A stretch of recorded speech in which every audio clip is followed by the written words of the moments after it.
Hi guys, this is a video on how I make my videos. This is slightly different from my other one because I'm actually talking about rules that I follow when I make my videos. I do all this automatically, but I've written them down for the sake of helping other users who are considering making videos, people who have made videos but they've not been well received, or just people who haven't even thought about making videos, because I strongly recommend anybody, every single one of you, you are capable of making a video on YouTube as long as you've got the equipment. Then there are several benefits which I shall explain at the end.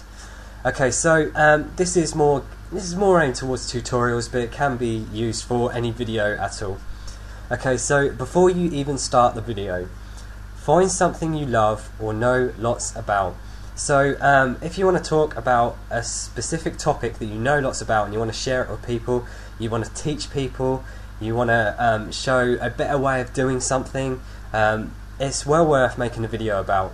And if you're really passionate about that, it will come across in the video, and then you'll have people that will look up to you and respect you for making the videos.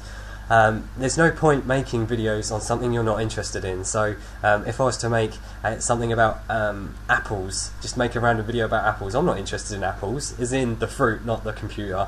I'm not interested in apples, and it will come across in my video. If I just say this is an apple, it comes in different flavours. So it wouldn't come across as, you've got to find something you're really passionate about. For me, it's computers, and I'm sure it's for you guys as well, because you're all subscribed to me and you're all watching my videos. Look at other people's videos. I've made a video previously called Gurus Like Me. Now that was there for quite a few reasons. One was to show people that there are other people like me, and another one was to, for this video, for people to go back to that other video, I'll link it in the description, and go through all the people who are making videos on tutorials and various things, and see how they're making them, so then you can think about how you make them yourself. Research things if needed. If you are passionate about a subject but you're not that knowledgeable about it, hit Google, hit websites, hit as much as you can, so you can cram as much information in that video. You'll notice that I'm saying so much information in this video because I've got it all written down. It's just to portray to people and show people that I know what I'm talking about. In this case it's making videos, because I've made 300, so that's that.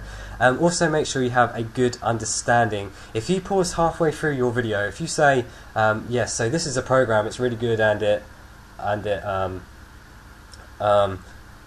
kind of does, kind of takes pictures sort of thing, like, yeah, so it's going to sound bad if you don't understand what you're talking about. And also, if you portray false information, you'll find that people will not be happy, even if it's by one sentence. I actually did this. In a previous video I talked about a subject, and I said one sentence that was wrong, and it got picked up, and people just hated it, and I got a lot of negative comments for that. But those are the things you should consider before you start. Okay, next. Making the video. So you know what you want to talk about, now you want to make the video. Okay, firstly, make people aware of what the video is about. Now you'll notice I do this on all of my videos. When I start my videos I say, hi guys, this is a video on, and then I say the subject. I do that for a reason, it's just to let people know. If people don't bother to read the description, or if the description is misleading, I just say it in the video so they know what I'm on about. Use a screen recorder or webcam capture utility. I'm actually using a webcam capture now on my desktop, and I'm hoping this works out okay and it's all in sync. If it doesn't, then I'll probably cry, because this is going to be quite a long video. Using a screen recorder is what I use in most of my videos. As you can probably see, it shows all different parts, and I've shown my settings in a previous video, and I will link that in the description. Provide as much information as possible without going off topic. So you sort of can say all about, I don't know, C++ programming, but if you were to say in your video, oh yeah, and I made a program the other day and it did this and it was really good and I really liked it, that's going off topic. Now it's okay to slightly go off topic, but if you end up going completely off topic, it's going to annoy people. it's best to just keep to what you want to talk about instead of going off topic, if that makes sense. Next, avoid using a text editor. This has got to be the best piece of advice ever. When I see a tutorial on YouTube and I see someone typing out in a text editor such as Notepad, I cry. It's just you just want to cringe, because you're sitting there waiting for someone to type out something that they could have said in about 2 seconds. So when, like me saying, hi, this is a video on blah blah, you're waiting for someone to go HITHIS. It's just so it's irritating, to say the least. Avoid using music. Now this is a fail as well, because when you use music, you'll break a copyright anyway, because you haven't got the unless you obviously have permission from the person who you got the music from. It's not good, because usually they're both used together, because then people can't see what you're doing, because you're writing in a text editor and you've got music in the background. That's really, really distracting. Almost as distracting as my hand movement. Anyway, sorry. Speak clearly throughout. Now, people have asked me what my microphone is. This is my microphone. It's crap. It came with my webcam, but I use it and I make sure that the volume is fairly good. I play voice recording back to myself so I can hear myself talk. Now, also, when I do my videos, you can hear that I speak clearly. I try and emphasise what I say, and also slow down sometimes, because some people say I talk a little bit too fast. And what I try to say, also you'll probably notice that when I make my videos, my voice goes a bit high and then a bit low and then a bit high and then a bit low. It just makes the video a bit more flowy and dynamic. If you were to just sort of go to a video going, this is a video on programming and I really like this, it's just going to bore people in the first 10 seconds. It's best to kind of make it as exciting as possible, if you can, with your voice, and that's what I try to do. I try and make my voice, I'm actually like talking louder than I normally would, but I just try and make it a bit more dynamic. Position the microphone away from your mouth. This is a big one, because a lot of people get irritated with people who talk like this, because that happens. When you say "p" to the microphone, you'll find that it will hurt people's ears, because some people listen to YouTube videos with headphones, and when you're saying "p" into a microphone and you're spitting all over the microphone, it actually creates that sound effect which nobody likes. Make use of the video annotations, but not too much. I've only done this a couple of times previously. It's a feature on YouTube called video annotations. You've probably seen it if you watch YouTube a lot, and it's just notes. People write notes for people who don't bother to read the more info, but obviously I use it sometimes to correct myself if I say something wrong. But if you overuse it and you say, here's where you download it from and this is what you do, you might as well not even bother to make the video, because you've done it all in text. You might as well have just written a website. So obviously don't overuse the annotations, but use them if you really need to. Use notes and scripts if you need to. So you'll notice that right now I'm looking at my screen. I'm also looking at my preview to make sure it's not lagging too much. But I've actually got notes up here, so I'm reading to you. I'm elaborating on my points that I make, I'm not actually reading off the screen. I'm just elaborating on the points that I've written. It's good to do that. If you have a piece of paper or something, if you have a lot of information, it's good to read through that and talk about it, especially if you have a screen recorder, because people don't see you. But what I tend to do, because mine's, I try and make mine as live as possible, I don't bother to do that. I just screen record and talk, and if I make a mistake, it's the annotations that will take over for me. Okay, so if you're with me so far, we've got making the video. So you're making the video and you're ready to upload it. You've followed those rules and you're ready to upload it. Okay, uploading the video. Choose an appropriate title. Now this is important if you want to attract people to your videos. If you make an attractive title, I don't know, one of my titles I made was 20 programs that will save you enough money to buy a MacBook Air. That was strategically titled because that was released, that video that I made was around the time that MacBook Air was really popular. So I knew that people were going to say, or people were going to search for MacBook Air. So I actually worked that video around it. and I knew that people would come to that video and therefore subscribe. So it's better to also put a nice little descriptive title than just have one thing. Like, for example, how to paint a tree in Microsoft Paint, instead of writing paint, because you know people are they're not going to know what the video is because you've just written paint. So yeah, that's one of the things to consider. Check for spellings. Now I noticed this in one of Laker Coolman's videos. He actually made a spelling mistake, or a couple of spelling mistakes in his title, and didn't realise, left it on for a couple of hours, and people actually rated his video down because his spellings were not correct. So make sure you run it through a spell check if you need to. I don't know, keep to simple words, but yeah. Put all information such as links into the description. I've done this on most of my videos, but there are a couple that I've missed out, and people have said to me, put the links in your description. I just think to myself, oh, I can't believe I forgot, because normally I do it, and then I'm getting told off by people commenting saying to do it in various videos. It's useful if you're showing various services on the web, or if you're showing a program and you want to show people how to download it. Choose appropriate tags. Now this helps if you want people to look at your videos again, but you can then start writing related tags, but nothing too off topic. So for this video I could say videos, tutorials, reviews, producing, making, or something like that. It's not actually a tutorial, well I suppose it is in a way, but it's not actually a tutorial, it's not actually a review, but it's to do with it, so you're using those tags to get your video more views. And that's pretty much it when uploading the video. That's what you've got to consider when you're uploading to YouTube and you see all those features.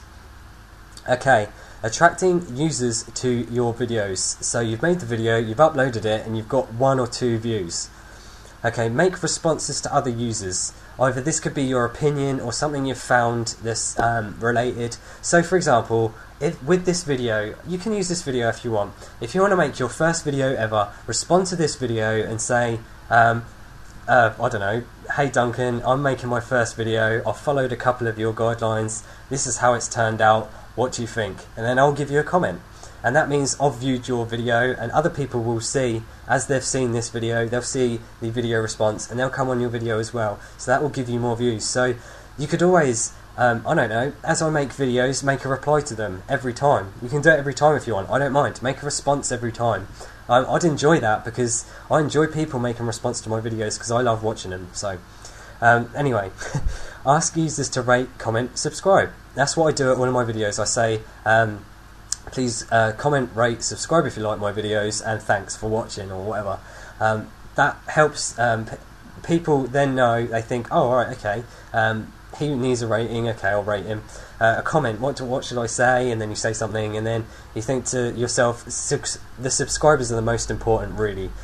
Comments and the rates are what gives you the honours in YouTube, and that's what gets you more views. But the subscribers are most important, because they are telling you that your videos are good, because they want to see your next video. So subscribers are important, and that's why you'll see videos on YouTube of people saying, I'm really happy I've got 500 subscribers and all that, because I'm happy for all of my subscribers. I love you. Anyway, yes, so I've said subscribers are important. They are the most important thing on YouTube, and that's what gives you the drive to make more videos. Watching that little counter go up, it's great, love it. Use social networking or word of mouth. Tell your friends that you've made a video on something, or go on something like Facebook, Twitter, and say, I've made a video, or the actual subject that you made your video, and then link to it, and then people will go onto it. And it's, one view is better than no views, isn't it? So that's well worth doing. Now, I've suggested this before, ping.fm. If you subscribe, if you go onto loads of different sites, you can then put your information for those sites, such as Twitter, Facebook and all that, and then you can post on all of them. So then you can link to your video, and it will go on all of those different accounts, and it will be available all over the web. And that also makes your video linkable by Google and things like that, and then Google will crawl you. Excuse me. Upload more content. If you just make one video and you get a few views, lucky you. But if you keep making videos and try and keep to these rules that I'm saying, or if you try and keep to the style that you want to do, then it will definitely benefit, and you'll get more viewers the more content you upload, and then the more subscribers you get, and then you'll just get a big base of people that enjoy your videos. Don't worry if people are viewing your channel and not subscribing, because if they're not interested, then why have them as a subscriber? Why have them comment on your video? It's just better for them to move on, and then you can attract people who are interested in what you've got to say. That's really, really good. Okay, comments. Ignore the spam, off-topic, unnecessary, negative comments. Now this is important. I actually made this mistake on one of my videos. I actually uploaded a video. I've done it twice, but one was specifically not good, because I uploaded a video saying about a guy who'd written a negative comment on my videos, but because I had so many people watch that, it got really popular on YouTube. It got to, like, I don't know, for the United Kingdom it got to like the second most watched and the second most rated, highest rated even. It was a little bit concerning because a lot of people were watching that and then heading over to that guy's channel and sending proper abuse messages and comments. I'm not sure if I didn't really intend to do that in the first place, but it just ended up happening. The main intention of the video was to show that people like that exist and even target me, and all I'm trying to do is help people. But it turned out to just be a hate video, and I stooped as low as the guy who wrote the comment, and I really do. I really shouldn't have made that, but hey. Negative comments still count as a comment, so instead of removing the comments, leave them and block the person. You can block people so they can stop posting on your channel. It still counts as a comment, and it goes into the most discussed honours. So the more comments you get, even if they are negative, you'll still get the views, because they're being commented by people and it's pushing them up the list. These comments are indexed by Google. That's an important one, because with Google, I'll talk about that in the rewards, but that means that Google can then find those from people. If someone says on your video, you talk about VirtualBox, and they also say, well, you can do this in VMware server is free, you can use that. People searching VirtualBox, VMware server free, all in one search or something, may come across your video. So let's move on to the rewards. I'm sorry if you guys have fallen asleep already. You deserve a pat on the back if you have kept awake. So rewards. Now this is the best part of YouTube. Having people that follow you is great. So high ranks in Google searches. Making a video on something that you're passionate about and you want to get a point across, you can get searched by YouTube. So for example, my video I did on Windows Live Messenger alternatives, if you type that into Google, my video is the first one that comes up. It's great, I love it, because that means that people will get more attracted to that video because it's on Google. And because YouTube is such a highly ranked site, it goes straight to the top. So it's better than writing any post on any blog site or on a website, because it's in video format and it's right at the top of the searches, because YouTube is one of the most popular sites on the web. Appreciation videos. Now I've had quite a few of these, and it's such a good feeling knowing that people enjoy watching your videos. I absolutely love it. I can't get enough of it, and anyone who makes an appreciation video, I comment on theirs and I rate them. They really do deserve the rates and the comments that I make, and obviously you get a good feeling out of it. That's pretty much it. You get a good feeling. People love your videos, that makes you want to make more. Simple as that. Positive comments work in the same way. If someone says thanks in your video, you know that they've gained something from watching your videos, so then you get that feeling of knowing that someone's benefited from what you've said, and again that makes you want to make more videos. Knowing other people, what other users are benefiting from, so that knowing that other people has that knowledge from what you've said, people then apply it. So if I just give a random example, I did a video on replacing the start menu with the dock, and I noticed on a screenshot that someone left on JCXP, which was the site I recommended before, that actually had the dock replacing the taskbar, and I knew that that was one of mine because it shoe most of the stuff that I shoe in my video. It's great to know that people are applying what I'm saying and it's not just going to waste, and people are enjoying it as well. Learning more from other users. If people leave comments on your video that are they can criticise you, so they say you're speaking too quickly, I can't understand you, that can be used as a positive comment, because then you can think to yourself, right, I'm speaking too quickly, can I improve this for a future video? And it's not just about that as well, it can be about the topic you're talking about. So for example, you talk about Linux and its history, and you miss something really important about it that you didn't know. Someone will actually write that in the comment, and that actually proves as a really useful comment. I've had that quite a lot before as well. So that's about that's about it really. This has just all been done live. It's well worth doing. If you can make a response to this video, if you've actually made it this far without switching off, make a response to this video, and just, if you're just starting out, just say this is my first video, and then I can show you, I can tell you any improvements that you need to make. If it involves, I don't know, unblurring your camera or making your voice clearer or anything like that, just make a response to this one or any other of my videos. Just even if it's your opinion of something I've said, do that. It's well worth making a video on. So thanks for watching this video. It's a very, very long video. I'm hoping it works and uploads okay. So thanks for watching my video. Please comment, rate, subscribe if you like my videos, and thanks again.